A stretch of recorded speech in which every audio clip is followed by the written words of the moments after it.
Namaskar, welcome at English Study. I am Rekha Gupta. This is previous year question series of UGC NET English Literature. TGT PGT के लिए भी ये बहुत ही important lecture है, तो please video को like और शेयर किया करिए और चैनल को सब्सक्राइब भी करिए, ज़्यादा से ज़्यादा सब्सक्राइब करने की कोशिश करिए। तो first question is here for you, match list 1 with list 2। Author और वर्क को मैच करना है। तो जॉन किट्स ने लामिया लिखा है, विलियम वर्ड्सवर्थ का जो वर्क है वो द एक्सकर्जन है, पीबी शेली का एलिस्टर और विलियम ब्लेक का सॉन्ग्स ऑफ द एक्सपीरियंस। तो answer I have told you already here and right option आप देख लीजिए, सेकेंड है। Let's see detail. John Keats Lamia 1820 में ये पब्लिश हुआ था, नरेटिव पोएम है। This is story of god Hermes nymph and Lamia. It is the last of the 4 metrical romance. Keats के 4 मेट्रिकल रोमांस में Lamia is the last work. Its source is a short anecdote in Robert Burton's anatomy of melancholy. तो Robert Burton के anatomy of melancholy का ये source है short anecdote के रूप में। पीबी शेली, इनका वर्क एलिस्टर 1816 में आया था। इस एलिस्टर को द स्पिरिट ऑफ सॉलिट्यूड भी कहते हैं। टाइटल जो ये बारो हुआ था एलिस्टर, ये रोमन मिथोलॉजी से बारो हुआ था और इनके फ्रेंड थॉमस लव पिकॉक ने सजेस्ट किया था। 720 लाइन्स की ये पोएम है एलिस्टर। विलियम वर्ड्सवर्थ, इनका वर्क है द एक्सकर्जन 1814 में ये आया था। ये एक पार्ट है, पोर्शन है द रेक्लूज का, ये भी एक विलियम वर्ड्सवर्थ का ही वर्क है और लॉन्ग पोएम है। Consisted of 9 long philosophical monologue spoken by pastoral characters. तो ये क्या है, 9 फिलोसफिकल मोनोलॉग है और जिसको बोला किसने है, पैस्टोरल कैरेक्टर्स ने। विलियम ब्लैक, इनका वर्क है सॉन्ग्स ऑफ एक्सपीरियंस 1794 में ये पब्लिश हुआ था, 26 पोएम्स हैं। This work has 2 phases. Second is song of innocence. 2 contrary states of the human soul. तो ये ह्यूमन सोल के 2 कंट्रेरी स्टेट को ये बताता है पोएम जो है songs of experience. And songs of innocence 1789। Next question, arrange the following terms in the chronological order of emergence.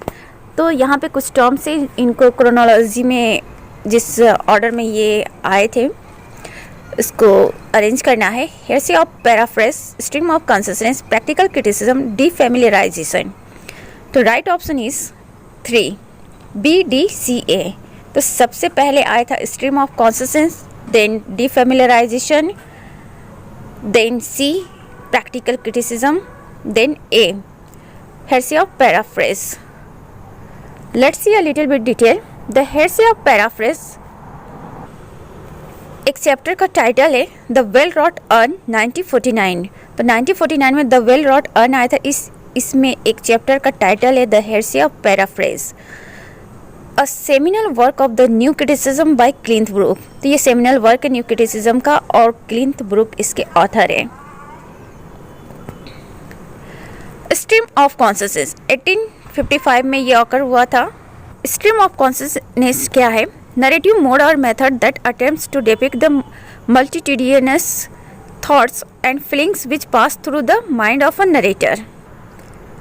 Stream of consciousness multitudinous thoughts and feelings को attempt करने का, डिपिक्ट करने का एक तरह का मोड है, नरेटिव मोड है और मेथड है। और ये जो टर्म है इसको जेम्स जॉयस ने बहुत ही ज़्यादा पॉपुलर किया था। प्रैक्टिकल क्रिटिसिज्म 1920 में ये टर्म कॉइंड हुआ था, a form of literary analysis which focuses exclusively on the text, ignoring such extraneous factors as authorial intention and historical context. Practical criticism literary analysis का एक फॉर्म है जो फोकस करता है एक्सक्लूसिवली किस बातों पर, टेक्स्ट पे, और बाकी चीज़ों को इग्नोर करते हुए, जैसे एक्स्ट्रा न्यूअस फैक्टर्स एक्सेट्रा को इग्नोर कर देता है। ये टर्म ओरिजिनेट्स हुआ था with an experiment performed on Cambridge literature students by I.A. Richard. तो I.A. रिचर्ड जब कैम्ब्रिज लिटरेचर स्टूडेंट्स पे कुछ एक्सपेरिमेंट कर रहे थे तभी ये टर्म फोकस में आया था। डीफेमिलियराइजेशन 1917 का वर्क है। 1917 में ये टर्म ओरिजिनेट हुआ था। Artistic technique of presenting audiences common things in an unfamiliar और strange way so they could gain new perspectives and see the world differently. तो ये एक आर्टिस्टिक टेक्निक है, बहुत ही कॉमन और चीज़ों को ऑडियंस के सामने प्रेजेंट करने का, उसे अनफेमिलियर या स्ट्रेंज वे में, सो दैट कि जो ऑथर रीडर हैं या ऑडियंस है वो नए पर्सपेक्टिव को जान सके और दुनिया को अलग नज़रिए से देख सके। रशियन फॉर्मलिस्ट ने इस टर्म को कॉइन किया था और it is central concept of art and poetry. तो आर्ट एंड पोएट्री का ये सेंट्रल कॉन्सेप्ट है, defamiliarization. Next question, arrange the following article critical works in their chronological order of publication. तो ये क्रिटिकल वर्क्स है और इनको इनके क्रोनोलॉजिकल ऑर्डर के अकॉर्डिंग इसको अरेंज करना है। तो प्रीफेस टू लिरिकल बैलेड है, a defence of rhyme, life of Cowley, the frontiers of criticism. तो राइट ऑप्शन इज हियर 3। तो सबसे पहले B, the defence of rhyme, C, life of Cowley, A, preface to lyrical ballad, D, the frontiers of criticism. Let's see in detail. Preface to lyrical ballad publish हुआ था 1801 में। ये एक एसे है, critical एसे है विलियम वर्ड्सवर्थ का, और ये प्रीफेस लिरिकल बैलेड के सेकेंड एडिशन के साथ पब्लिश हुआ था। द फ्रंटियर्स ऑफ क्रिटिसिज्म 1956 में ये वर्क पब्लिश हुआ था और ये एक लेक्चर है किसका, टी.एस. एलियट का, यूनिवर्सिटी ऑफ मिनेसोटा में 1956 में ये लेक्चर इन्होंने दिया था। After 1 year the frontiers of criticism reprinted in 1957 on poetry and poets. Poetry and poets TS. Eliot का क्रिटिकल एसे का कलेक्शन है। लाइफ ऑफ कॉलेज 1779 का वर्क है। सैमुअल जॉनसन ने इसको राइट किया है। एक्चुअली ये एक पार्ट है एक ग्रेट वॉल्यूम का, the lives of the poet. तो सैमुअल जॉनसन ने the lives of the poet लिखा था, उसी का ये पार्ट है life of Cowley. Next question, arrange the following in the chronological order of publication. Aspects of the theory of syntax, course in general linguistic, semiotics and the philosophy of language, how to do things with words. तो ये 4 works है और इन्हें क्या करना है, chronological order में इसको रखना है। Right option is 3। First B, course in general linguistic सबसे पहले आएगा, then D, how to do things with words, then A, aspects of the theory of syntax, then C, semiotics and the philosophy of language. Aspects of the theory of syntax में 1965 का work है, a book on linguistic by American linguist Noam Chomsky. तो ये linguistic work है और किसका, American linguist है Noam Chomsky. Course in general linguistic 1916 में आया था, a book compiled by Charles Bally and Albert. तो ये कंपाइलेशन है किसका, चार्ल्स बेले और एल्बर्ट का, और किसके लेक्चर्स का ये कंपाइलेशन है, फर्डिनेंड डी शॉशर का, जिन्होंने यूनिवर्सिटी ऑफ जेनेवा में ये लेक्चर दिया था 1906 से 11 तक। Semiotics and the philosophy of language 1984 में ये वर्क पब्लिश हुआ था by Umberto Eco, Italian. Umberto Eco जो है इटालियन ऑथर है। It comprehend the entire tradition of the doctrine of science, threading its way through the symbolic and allegoric reading of the holy scriptures. तो ये क्या comprehend करता है, ये जो साइन और के डॉक्ट्राइन है उसके ट्रेडिशन को ये क्या करता है, कम्प्रीहेंड करता है, और साथ में ये सिम्बॉलिक और एलिगोरिक जो वे है उसको थ्रेडिंग करता है ऑफ द होली स्क्रिप्चर। और किसका, Holi scripture means Holi scriptures में जो भी सिम्बल्स और एलिगोरिकल वर्ड जो यूज किए गए होते हैं उसके बारे में ये डिफाइन करता है। How to do things with words 1962 का वर्क है, किसके द्वारा, जेल ऑस्टिन। ये जो how to do things with words है ऑस्टिन का कंक्लूजन है, किस फील्ड में लेकर, इनके लाइफ के जो लास्ट 10 ईयर्स हैं उसमें जो भी मेन एफर्ट्स है उसी को लेकर ये वर्क है। अगेन अरेंज करना है यहाँ दिए गए वर्क को। Advancement of learning the origin of species on heroes and hero worship the lives of poet. Right option is 3. First advancement of learning, then D the lives of poets, then C on heroes and hero worship, then B the origin of species. Let's see detail of this work. The advancement of learning 1605 का work है Francis bacon का। The origin of species 1859 का work है Charles Darwin का। सब लोग जानते हैं इस वर्क के बारे में, जिसमें इन्होंने नेचुरल सिलेक्शन की थ्योरी को प्रेजेंट किया है। On heroes and hero worship 1841 का वर्क है टॉमस कार्लाइल का, और ये 6 लेक्चर्स का कलेक्शन है जिसको इन्होंने मई 1840 में दिया था। किसके बारे में? प्रोमिनेंट हिस्टोरिकल फिगर्स के बारे में। द लाइव्स ऑफ पोएट्स 1779 का वर्क है सैमुअल जॉनसन का, और ये शॉर्ट बायोग्राफीज हैं 52 पोएट्स का। 18th सेंचुरी के मोस्टली पोएट्स हैं इस वर्क में, द लाइव्स ऑफ पोएट्स में, और इसको अरेंज किया है डेट ऑफ बर्थ के according.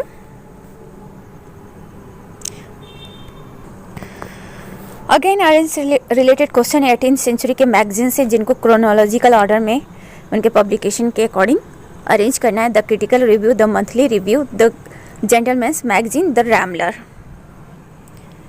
Right option is 4 C B D A। C the gentleman's magazine सबसे पहले पब्लिश हुआ है, then B the monthly review, then D the Rambler, then A the critical review.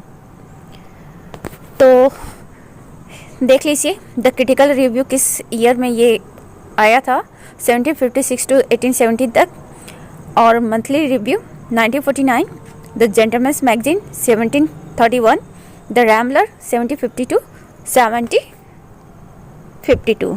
तो इनके year के according you can match. Next question, arrange the following in the chronological order of publication. Again, you have to arrange Crime Yellow, Sons and Lovers, Mrs. Dalloway, a portrait of the artist as a young man. The right option is 4 B D A C. First, Sons and Lovers, then D, a portrait of the artist as a young man, A, Crime Yellow, C, Mrs. Dalloway. Let's see in detail. Crome Yellow Aldous Huxley का work है, novel है, June 1921 में published हुआ था। It is social satire on English country house gathering of intellectuals. Sons and lovers 1913 में D.H. Lawrence का published हुआ था work. It is semi autobiographical novel है, displays the pendulum of a young man's love swinging to and fro from his deep bond with his mother. So it is the story of sons and mother, how the sons are too deeply bonded with their mother। तो उसके इस patience को, इस bonding को इसमें present करने की कोशिश की गई है। मिसेस डॉलोवे मई 14, 1925 का वर्क है, वर्जीनिया वुल्फ के द्वारा एक नॉवेल है। Details a day in the life of Clarissa Dalloway. ये इस वर्क में जो मेन कैरेक्टर क्लेरिशा डॉलोवे है, इनकी ज़िंदगी की एक दिन को ये डिटेल करता है नॉवेल। और क्लेरिसा डॉलोवे जो है फिक्शनल हाई सोसाइटी वुमेन है पोस्ट वर्ल्ड वॉर फर्स्ट के इंग्लैंड में। A portrait of the artist as a young man 29 दिसंबर 1916 का वर्क है। ये नॉवल जेम्स जॉयस ने लिखा है, आयरिश ऑथर हैं। It traces the religious and intellectual awakening of young Stephen Dedalus. इसमें जो मेन कैरेक्टर स्टीफन डेडलस है, इनका रिलीजियस और इंटेलेक्चुअल अवेकनिंग के बारे में बताया गया है a portrait of the artist as a young man में। Next question, arrange the following women novelist in the chronological order by date of birth. तो यहाँ पे इनके डेट ऑफ बर्थ के अकॉर्डिंग अरेंज करना है। Anne Bronte, Jane Austen, Ann Radcliffe, Fanny Burney, Maria Elsworth. Right option is 3 D. सबसे पहले फैनी बर्नी का जन्म होता है, देन सी एन रेडक्लिफ का, ई मारिया एल्सवर्थ का, बी जेन ऑस्टिन का, देन ए एन ब्रॉन्टे। देख लीजिए इनका date of birth. Anne Bronte का जन्म जनवरी 17, 1820 में हुआ था। जेन ऑस्टिन का दिसंबर 16, 1775 में। एन रेडक्लिफ का जुलाई 9, 1764 में। फैनी बर्नी का 13 जून 1752 में। मारिया इजवर्थ का 1 जनवरी 1768। In from the arrange the following, और ये ऑथर से इनके डेट ऑफ बर्थ के अकॉर्डिंग इनको अरेंज करना। Oscar Wilde, William Langland, Geoffrey Chaucer, John Dryden, Alexander Pope. Right option is 1 B. सबसे पहले विलियम लैंगलैंड का जन्म होता है, then C Geoffrey Chaucer, then D Alexander Pope, sorry D में जॉन ड्राइडेन है, उसके बाद Alexander Pope, then Oscar Wilde. Let's see their date of birth. Oscar Wilde का जन्म 16 अक्टूबर 1854 को हुआ था। विलियम लैंगलैंड 1330 के हैं, जॉफ्री चॉसर 1340 के हैं, जॉन ड्राइडेन 9 अगस्त 1631 में, and Alexander Pope May 21, 1688। Again यहाँ पे अरेंज करना है, प्लेस को अरेंज करना है उनके क्रोनोलॉजिकल ऑर्डर में। The country wife, Cymbeline, the Spanish tragedy, the rivals. Right option is 3 the Spanish tragedy, Cymbeline, the country wife and the rivals. Let's see in detail about this place. The country wife 1675 में आया था। Restoration comedy है William Wycherley की। It reflects in aristocratic and anti puritan ideology. तो ये novel aristocratic and anti puritan ideology को reflect करता है and was controversial for its sexual explicitness even in its own time.